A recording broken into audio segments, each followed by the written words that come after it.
Sahana Bhavatu Sahano Bhunaktu Saha Viryam Karavavahai Tejasvinavadhitamastu Ma Vidvishavahai. Om Shanti Shanti Shanti.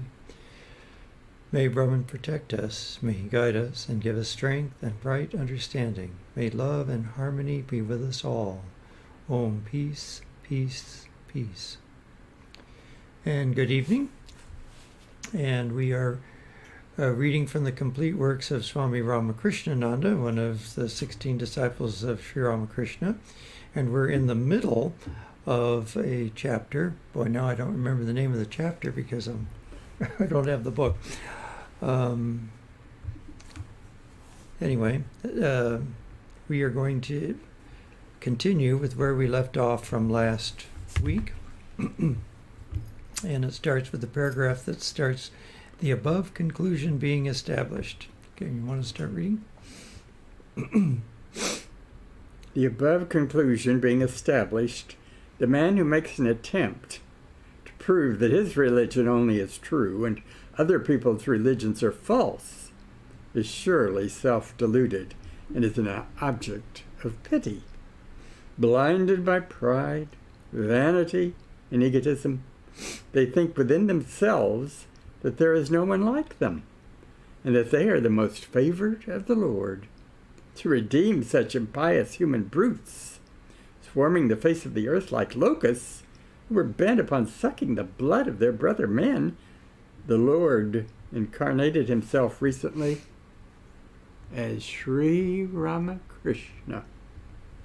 He was the guru of Srimad Swami Vivekananda and the embodiment of jnana and bhakti. The land of Bengal has been adorned by his advent, auguring the spiritual welfare and the supreme bliss of many a man. It has been shown that the diversity of religions is inevitable, so long as there is divergence of tendencies amongst men on account of the difference of the three gunas, sattva, rajas, and tamas. This great man, too, has demonstrated its truth. He, the embodiment of religion eternal, has clearly shown its universality and its necessity for all men of all times. The foolish and narrow-minded think that the eternal and universal Vedic religion was founded by the deity to fulfill the object of their own sect only, and not for the support of all other sects. Lack of true scriptural learning is the cause of this bigotry.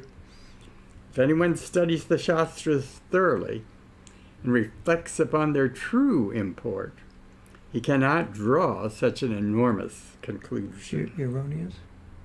Erroneous conclusion. Yes, okay, so this is his lecture on interfaith ideas. And of course, as we commented last week, he's talking to a primarily South Indian audience, and so we have to take that in mind. He's also steeped in a very conservative mindset there, so we have to keep all that in mind. But, and of course, one might be a little kinder. When someone grows up in a particular environment where only one doctrine is preached, the tendency is for us to think that that is the only doctrine. And then when perhaps later you come across something different, you just assume that it has to be wrong because you've been indoctrinated that way. But as he says, fortunately now in this age, we have the advent of Sri Ramakrishna's teachings, who correctly interprets the Vedic teachings, and then of course Swami Vivekananda, who broadcast that to the entire world through the Parliament of Religions and his tours through America and Europe and other countries too, and all through India. So we have this advent of interfaith acceptance and the understanding that different paths can lead to the same goal, just as different paths up a mountain lead to the top of the mountain, but they don't necessarily all, they're not all the same path. And there might even be different ways of going up the mountain. Maybe there's a cable car, maybe you like hiking, maybe you like rock climbing. So there are different ways of getting to the top. And you can't expect one aspect of one of those paths to have some sort of correspondence to part of the other path. They're completely different kinds of paths. And so that's the nature of religions as well, that religions might look very different, but they all can take us to the same goal. All right, let's take another paragraph. These paragraphs tend to be rather long, but let's see how this one goes. Knowing that you are profound scholars. You see, that's the South Indian audience he's talking to. This is very typical of a South Indian audience. Most South Indians are very well versed, at least the ones that would probably be attending his lectures would be very well versed in the scriptures. Okay, sorry to interrupt. Knowing that you are profound scholars and well versed in all the Shastras, and too compassionate to be indifferent to the miseries of others, I've stood before you today. It is only on account of the lack of proper study of the Shastras that the present descendants of the Aryans, solicitors for the welfare of humanity, have become so bigoted and narrow-minded. It is my faith that good sense and liberality may be restored to them through your compassion. Therefore, I beseech you to teach them the Vedas. It is by gift that learning augments. Those who are averse to giving wisdom are objects of pity. Expecting your kind consideration, I hold my tongue now. Hari Om. Yeah, so he's encouraging them to use their scholarly background to promote the ideas of the Vedas as taught by Sri Ramakrishna and Swami Vivekananda. Even in this country, which was founded on religious freedom, you find a lot of intolerance, and you find that one group tends to think that theirs is the only way, and you have to subscribe to their set of beliefs, even though the paths of each of the different Christian denominations are extremely similar. They'll frequently think that theirs is the exclusive path to heaven. So this is not at all uncommon. Unfortunate, but and of course it seems like it's even getting a little worse these days. In Swami Vivekananda's time, there was a somewhat loosening of the Christian hold on the educated public because of various discoveries in science, and people were realizing that you couldn't take the Bible literally, and so there were attempts of liberalizing viewpoints. And you had Christian Scientists, and you had the Transcendentalists, and those groups really paved the way for Swami Vivekananda to come and lecture. They were already giving some of these ideas in their own form. And so people were eagerly awaiting someone who could bring those ideas to light in an extremely lucid fashion, and plus the dynamism of his personality, which was overpowering to audiences. Audiences were simply bowled over by his presence. His spiritual presence was so great that just being in his presence was a great privilege. All right, that concludes this lecture on interfaith doctrines. And the next chapter is called True Religion. Not the true religion, but true religion. We're not going to talk about one religion being better than another, but the essence of what makes religion. All right, so let's continue with this chapter. Religion dwells in the secret chamber of the heart and scarcely does it betray itself in the more mere regularity of church-going, or of any such kind of outward show. It is inverse ratio to outward grandeur. The sentient and insentient things of the world can be brought under the broad category of subject or object. That which sees is the subject, and that which is seen, the object. In other words, the self is the subject, and the universe of phenomena is the object. The characteristic nature of every object is ever changefulness. The moment an object is subjected to an ultimate scrutiny, it eludes our grasp. We do not know what the object really is, yet we all run to it for happiness.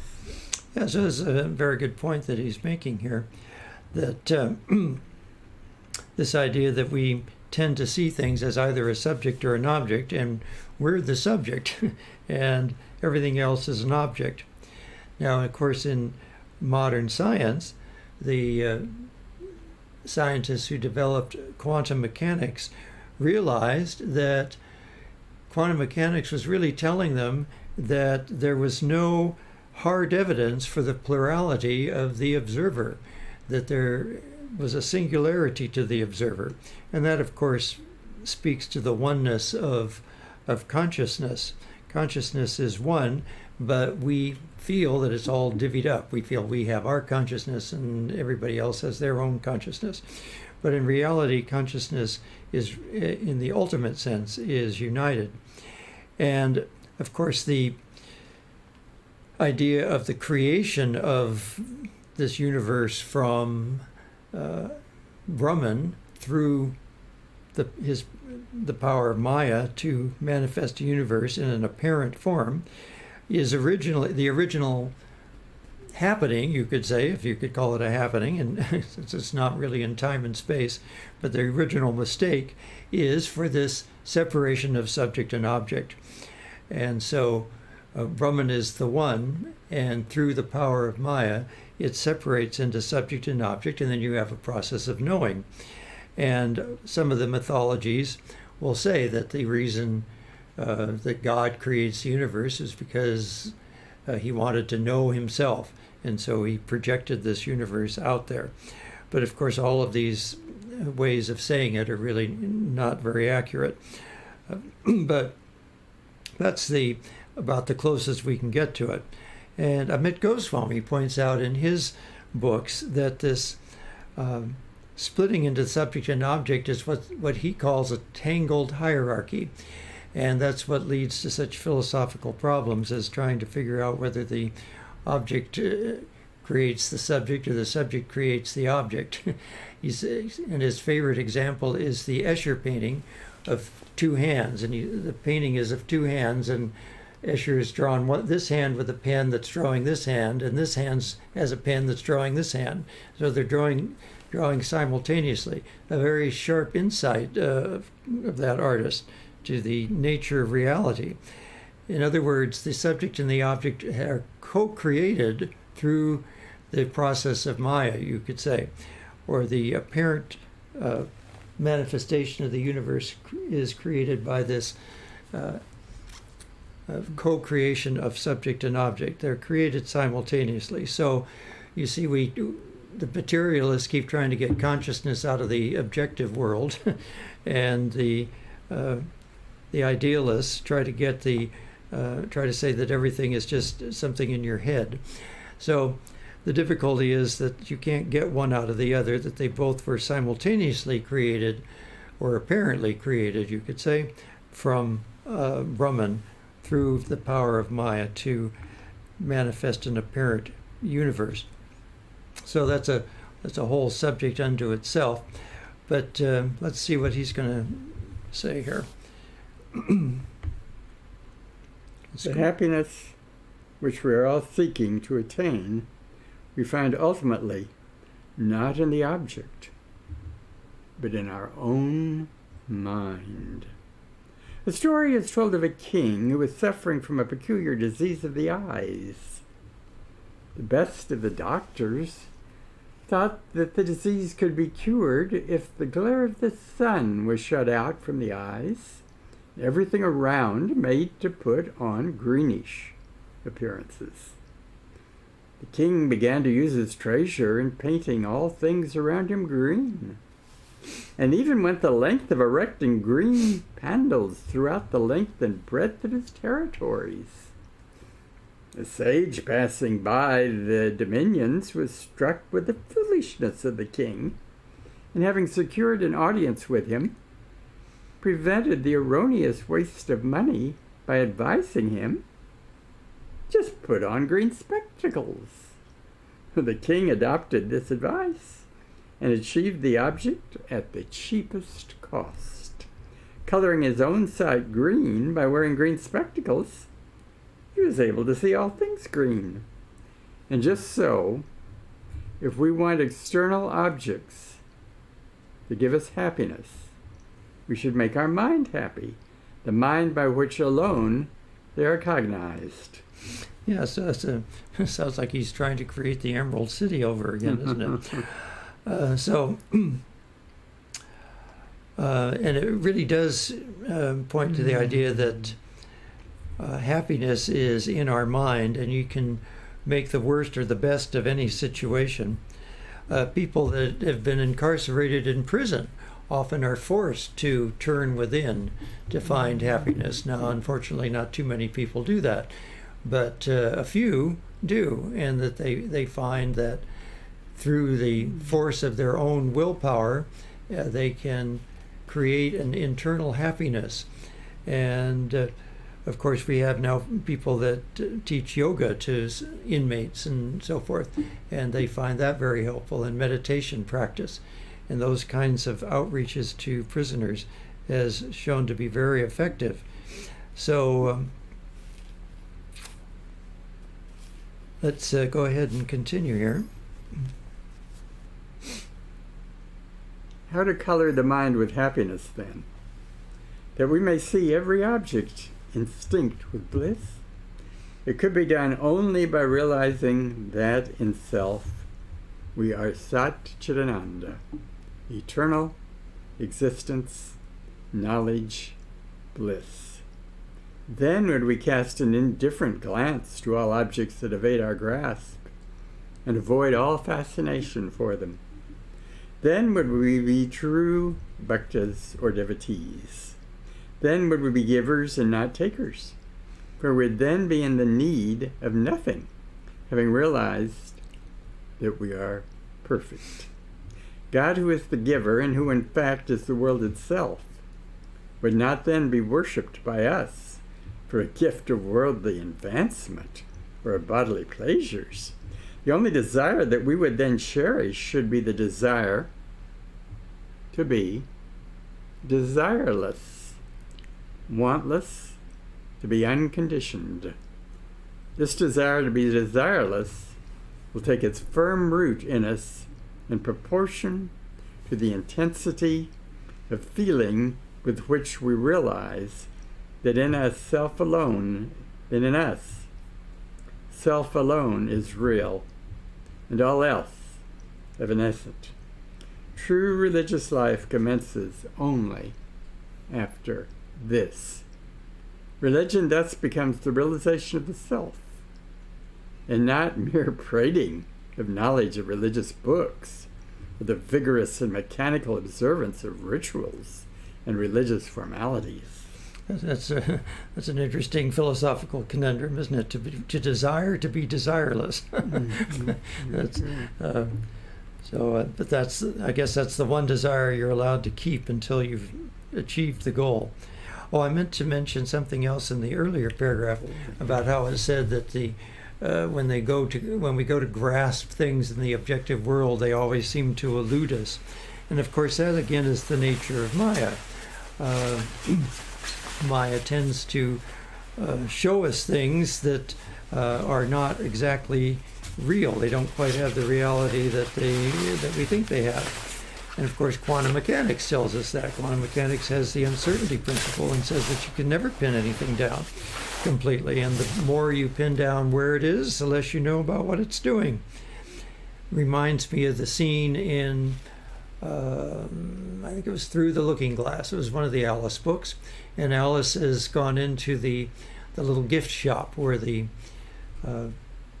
white sheep is knitting out of her own wool. A wonderful metaphor for Maya creating things out of herself, the Divine Mother creating things out of herself. Then she goes on this little boat ride through the rushes, and she keeps gathering rushes, and she puts them in the boat, and then she sees more enticing rushes a little further along. And she doesn't notice that the rushes that she's already gathered have faded away in the bottom of the boat where she put them. And so she keeps gathering rushes, and they just keep fading away. Another interesting thing in that scene, that scene speaks directly to this idea. Every time she would look at something, it would tend to get fuzzy and disappear.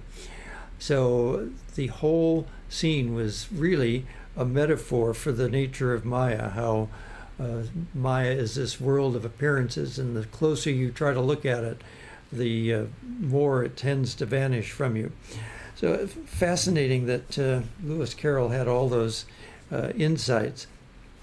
And of course, that was all pre-quantum mechanics, so he didn't have the advantages of that idea.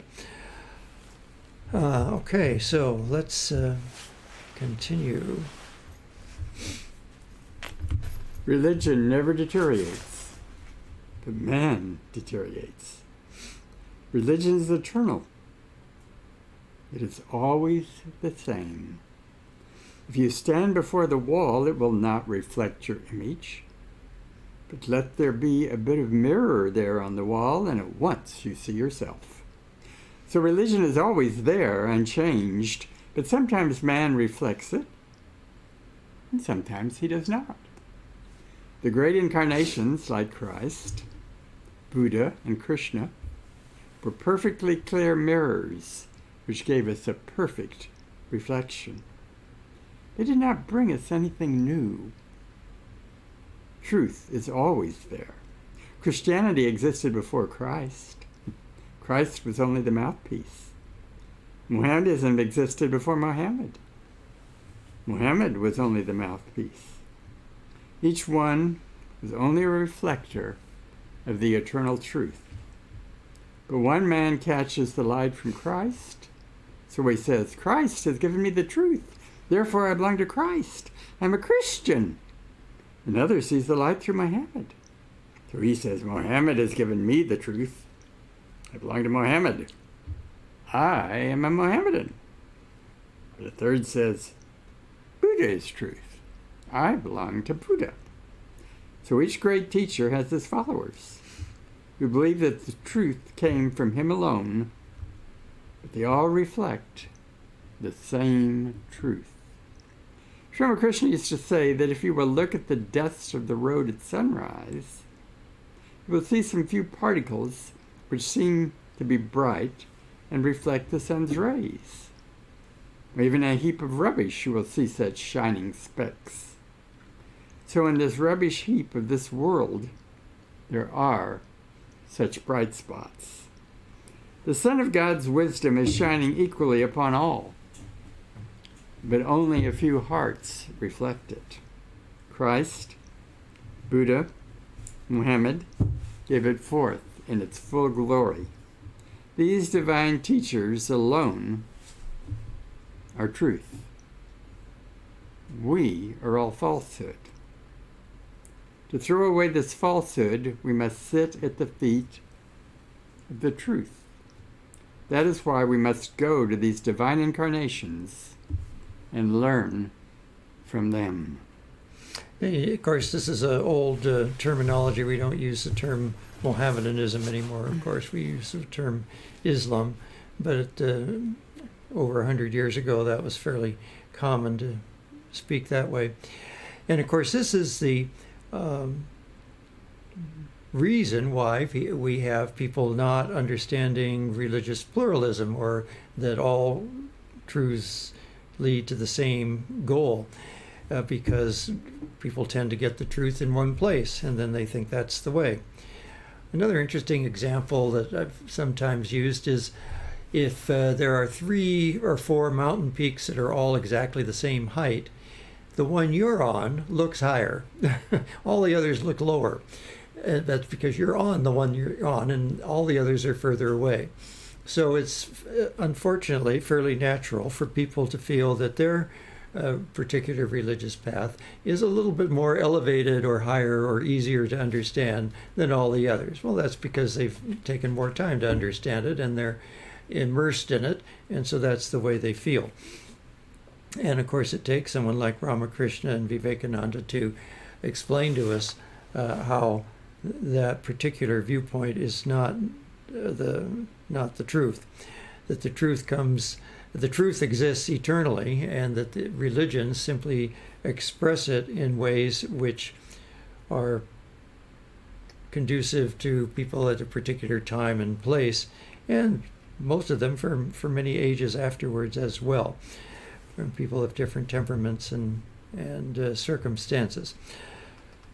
And of course, the other big problem with religions is this. Is that we do tend to get very attracted to religious ceremonies and functions and so forth tend to be the focal point of many religious traditions, including ours. And there's nothing wrong with religious celebrations. We just have to keep in mind what they're there for. It's not just to have fun singing and eating good food.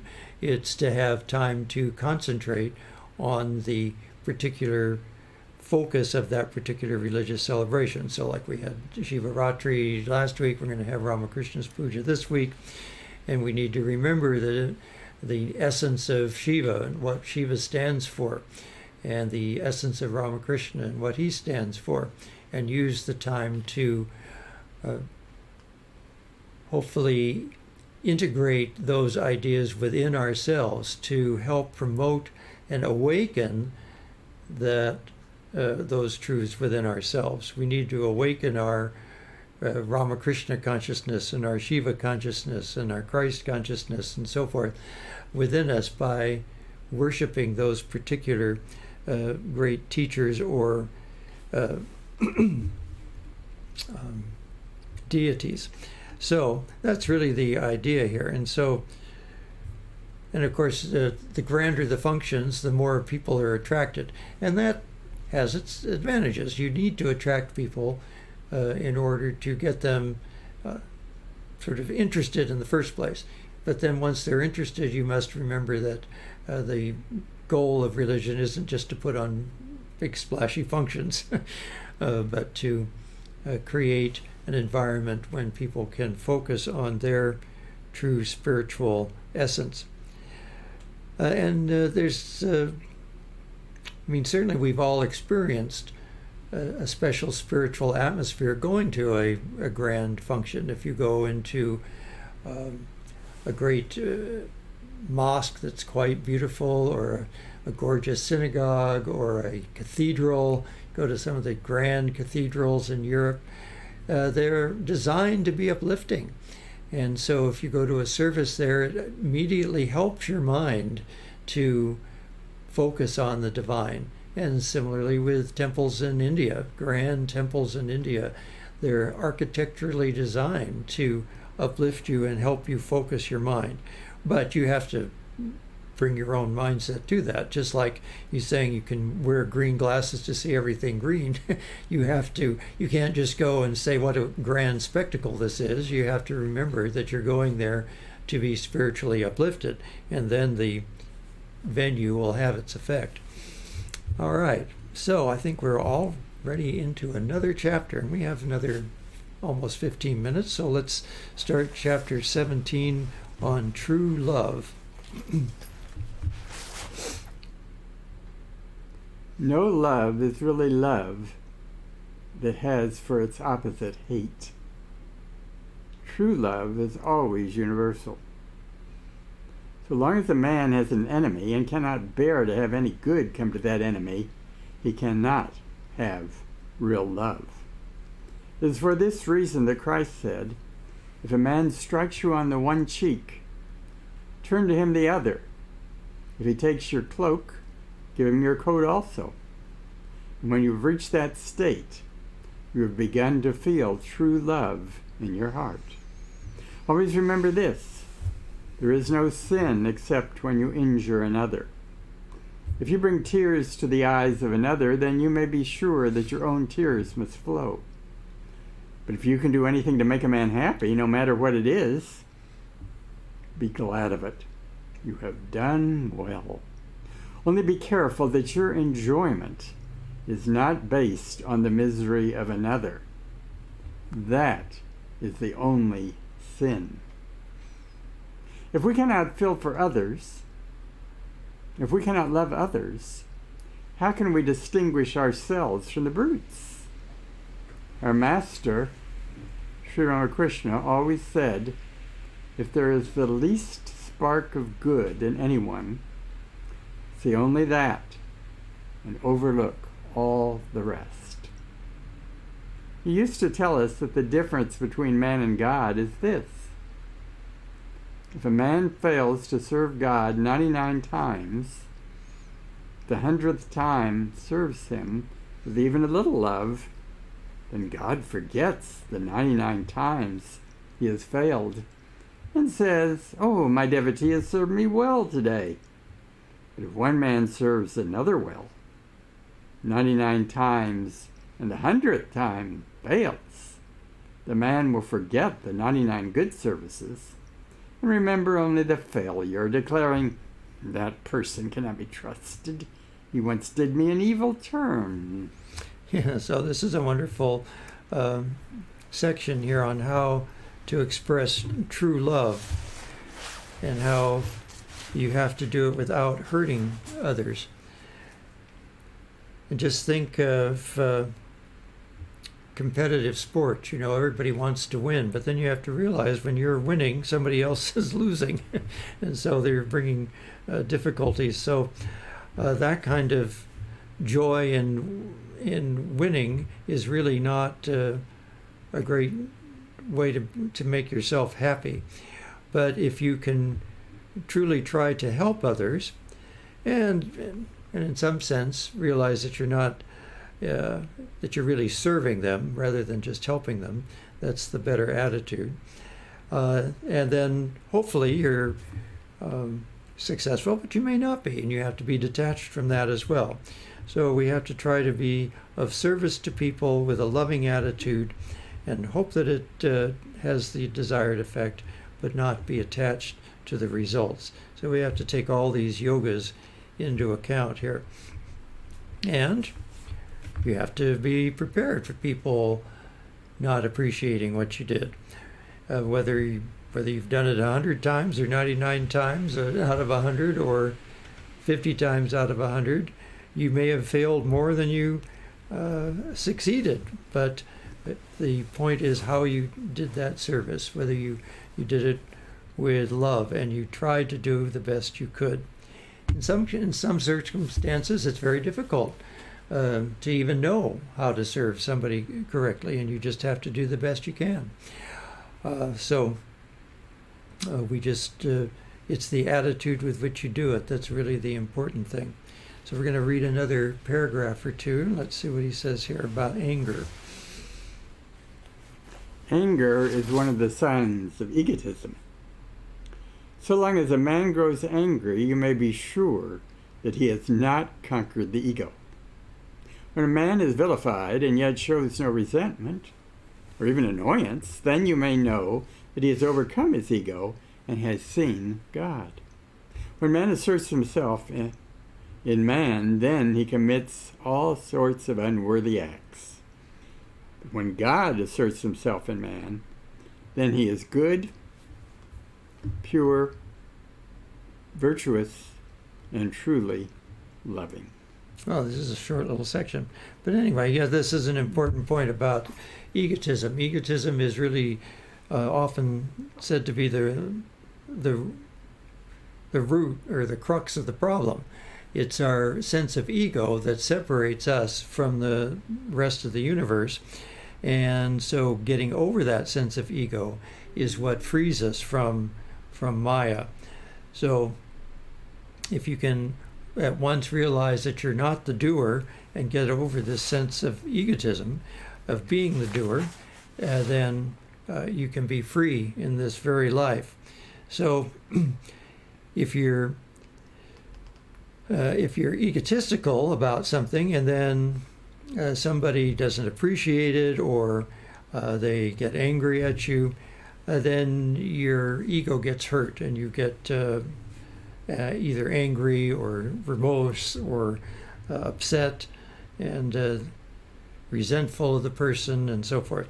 And so that causes you great difficulties. And then you just have to remind yourself, okay, it's just my ego getting in the way here.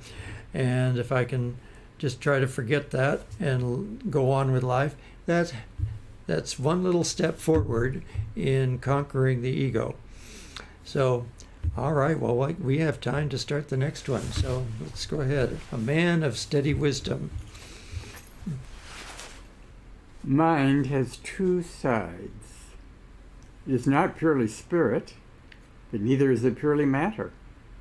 Matter is dead, unconscious, but mind knows something, so it cannot be wholly material. It must therefore be part spirit and part matter.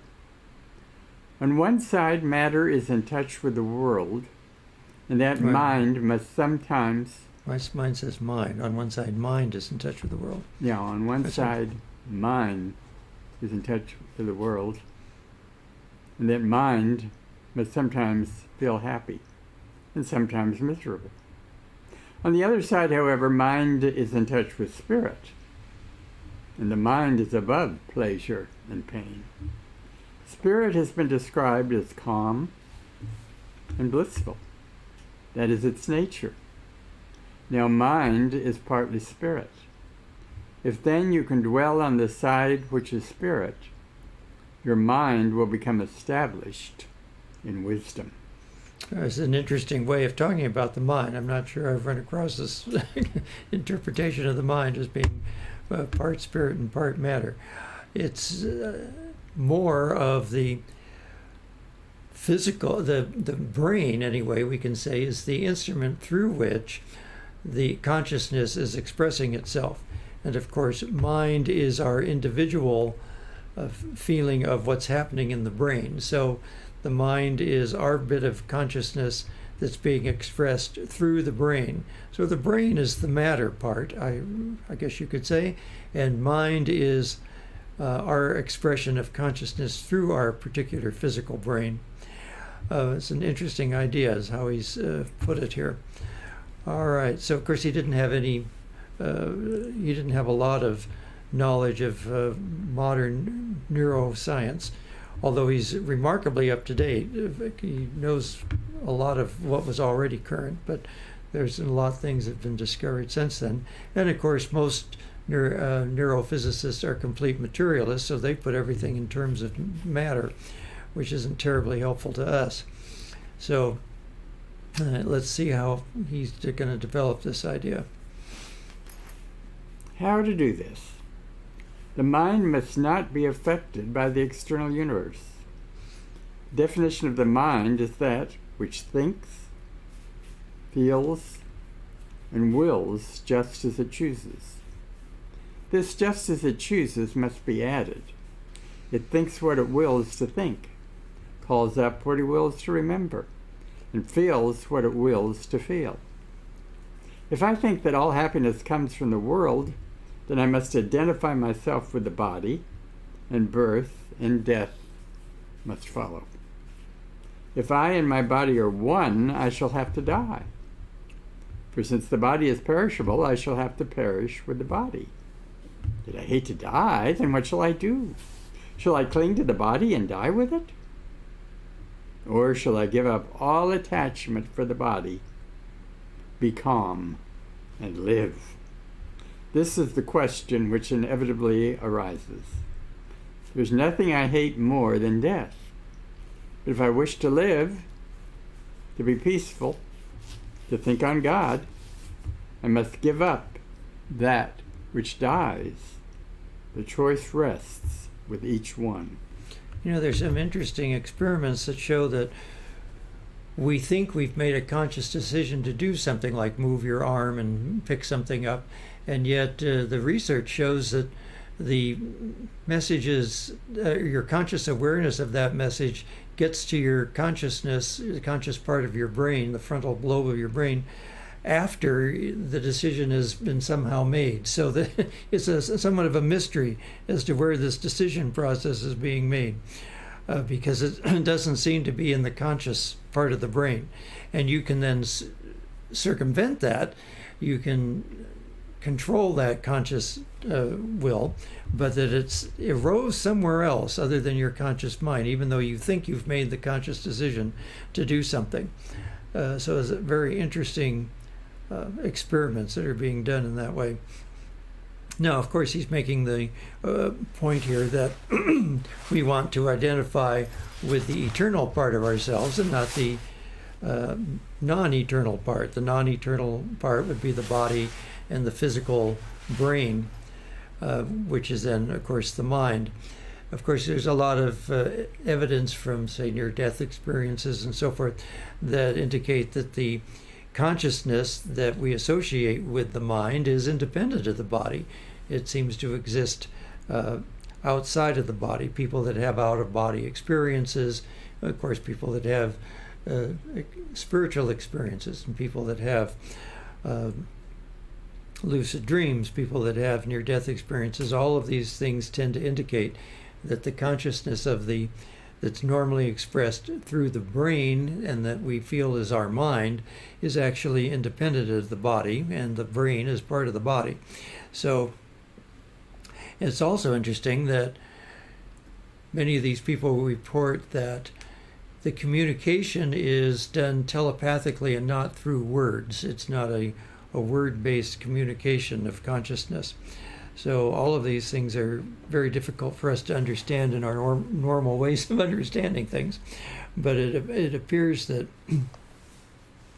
our consciousness is independent of the body and the brain, and that there is an aspect of mind which, as he says, operates through the body, which he's calling part spirit and part matter.